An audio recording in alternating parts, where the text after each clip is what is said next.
Marília, depois de toda essa questão do Banco Master e de CDB de banco e eu indo parar para a fila da FGC, eu gostaria muito que você fizesse análise de um banco que também paga taxas altíssimas. Temos aqui o CDB da Digimais pagando 130% do CDI. E aí, Marília, vale ou não a pena? Vamos falar sobre isso.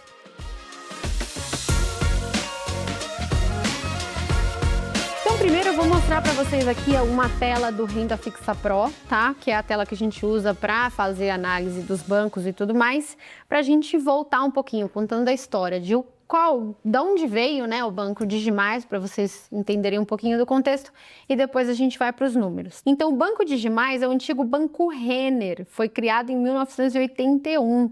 Eu não estava nem aqui nessa época, afinal sou muito jovem, tenho 25 anos, como vocês sabem, e basicamente financiava o consumo, né, dos produtos aí da loja Renner. Em 2020, o banco passou a ser controlado pelo Grupo Record e pelo pastor Edir Macedo. Então, o Edir Macedo comprou o banco, né? O Grupo Record comprou o banco e aí ele mudou a marca para Digimais. E aí ele veio passando também por um processo de transformação, virar um banco digital, toda aquela coisa que a gente viu também nos outros bancos que eles fizeram ao longo dos últimos anos, né? Quando a gente vai para os números, a gente vê que de 19 a 2022 teve um crescimento muito agressivo da carteira de crédito, que é uma coisa que a gente viu também nos outros bancos, mas 2023 e 2024, por outro lado, teve uma queda muito agressiva. Quando o banco opta por aumentar a carteira de crédito e ir para uma estratégia de crescimento, a gente sempre gosta de analisar se essa estratégia deu certo, né? Porque às vezes você é muito bom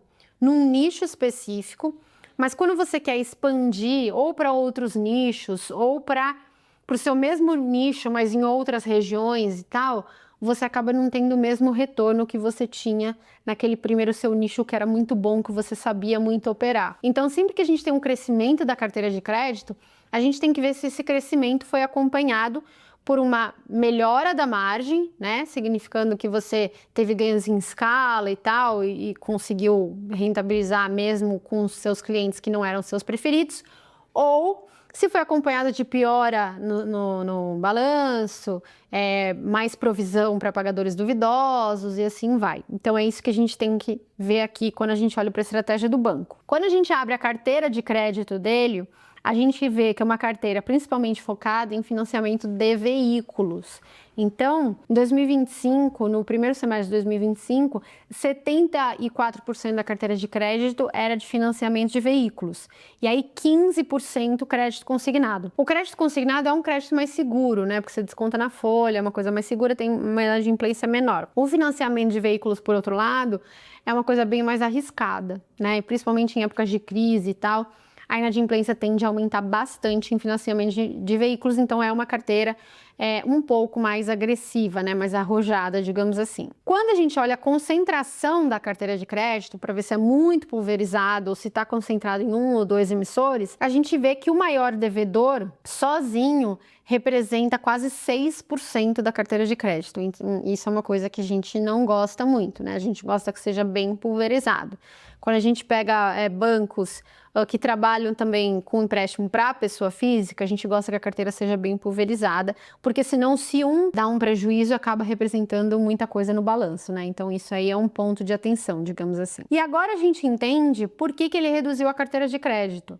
Porque de 2019 a 2022, a gente teve esse aumento muito grande do crédito que eles consideravam arriscados, né? A carteira DH.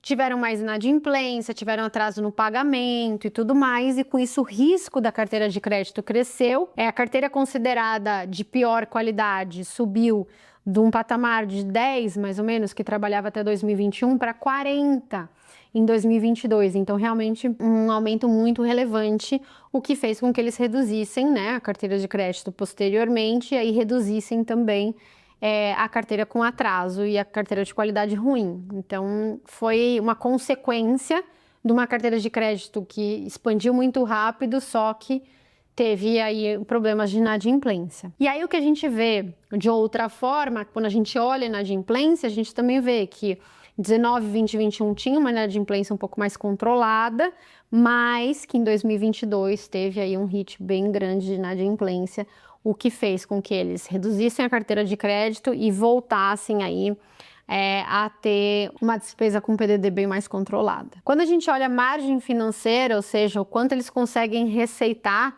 né, com essa carteira de crédito, inclusive em percentual da carteira de crédito também, a gente vê que, apesar de ter um crescimento muito grande da carteira de crédito, de 2021 a 2022, ele não foi acompanhado por um crescimento muito grande da margem financeira. Foi só em 2023, que provavelmente ele deve ter recuperado algum crédito e tal, que ele teve um aumento da margem financeira, mas logo depois voltou a cair. Então essa expansão não se converteu em aumento aí das receitas. E quando a gente vai para a linha final de lucro líquido, a gente vê esse prejuízo aí gigantesco em 2022, fruto de toda essa inadimplência, aumento de provisão e assim vai. Mesmo quando a gente tira 2022, a gente vê que 2024, por exemplo, teve um ROI mais baixo, né? Geralmente a gente gosta de um lucro sobre patrimônio, que é o ROI, girando em torno de acima do CDI, porque significa que o empresário, né, tá rendendo mais, tendo o negócio dele, do que investindo, por exemplo, num título público. Então, o ROI ele tem que ser, no mínimo, acima do CDI para ser saudável, né? Uma coisa, assim, uma regrinha de bolso, não é exatamente isso, mas uma regrinha de bolso que vale a pena usar, e ele teve em 2023, mas já não teve, já devolveu um pouquinho em 2024. Então, parece que é um banco que, quando fez uma estratégia de expansão, teve um problema muito grande, recuou. Agora que recuou, estabilizou os indicadores de resultado e tudo mais, mas ainda com alguma volatilidade nesse resultado, né? Ainda não é aquele tipo de banco que faz há muitos anos o que faz, com uma rentabilidade muito boa, com bastante segurança, um certo conservadorismo. Não é o caso aqui. E aí, por fim, Caixa e Basileia, essa é a parte boa, né? Ele vem aumentando caixas, terminou aí o segundo semestre de 2025 com 2,5 bi de caixa, o que é uma posição confortável, e uma Basileia de 18,6%, que também é super confortável.